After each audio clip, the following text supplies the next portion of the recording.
Hello friends, welcome to the case of State of Tamil Nadu versus K. Balu. We have already seen the citation and bench of this case. Along with this, we have also seen the facts and issues of the case. If you are still unaware about the facts and issues of this case, please look into our previous video. Now it's time to know about the judgment on the various issues. Upon the first issue, the court said that no distinction can be made between national and state highways in regard to the location of liquor shops. They also said that it would defy common sense to prohibit liquor shops along national highways while permitting them on state highways. They also added that there is no fundamental right under Article 19 Clause 1 Subclause G to trade in liquor, and liquor has already been regarded as res extra commercium. They cited various case laws in this regard. All of them are put into the description. On the third point, they added that there is no rational basis to exclude stretches of national or state highways falling within the limits of a municipal or local authority. They also said that it is also accepted and true that the presence of liquor vents along the highways poses a grave danger to road safety, and any exception to these would be wholly arbitrary. The Honorable Apex Court supported the High Court judgment and said that they were good in law as the merits in the restrictions imposed by the Punjab and Haryana High Court. They have also passed various orders with this regard and have directed the states and union territories to apply these orders. The important thing about this order is that these directions were issued under Article 142 of the Constitution. You can take a screenshot of this page or pause here and read the order of this case. Now we will go to the analysis of this case.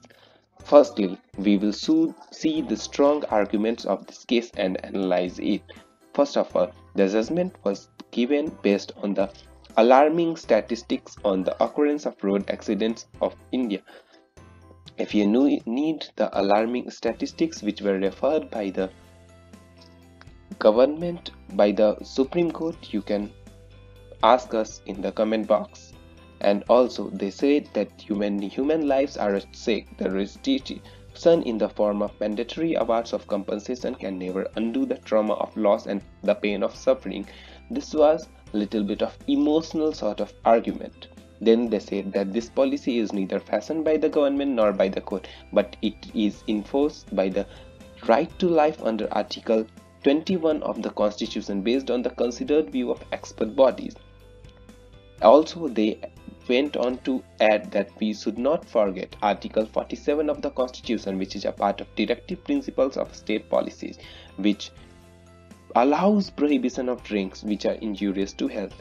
They have also focused on a document titled Model Policy Taxation Act Rules for Alcoholic Beverages and Alcohol, and revisited few of the provisions which set for the exclusions, as the court opined that those exclusions would defeat the policy of banning sale of liquor on the national or state highways, and those exclusions would be violative of Article 40. However, there were certain shortcomings of the case, and we will see those shortcomings right now. First of all, it failed to include intercity roads and other roads while declaring the exclusion of stretches of the national or state highway as violative of Article 14. Because of this, many states have denotified state highways and made them a intercity road, because intercity roads and other roads are not included under this prohibition.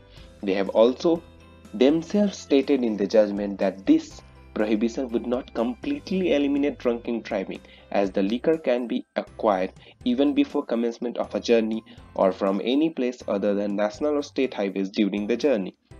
They also said, or the conclusion from this judgment which we can ask, and the advocate from the state side argued that excise duty is an important source of revenue to the states, and prohibiting the sale of liquor would lead to a huge revenue loss. Let us estimate what was the revenue loss. That it was estimated then that the liquor ban will lead to a loss of almost 2 lakh crore rupees to the exchequer and 20,000 crore rupees to the industry. It was also estimated that almost 1 lakh establishments will face the threat of a closure. So now you know about the facts and issues and judgment and analysis of this case in detail. So please voice out your opinion in the comment box on the Supreme Court judgment.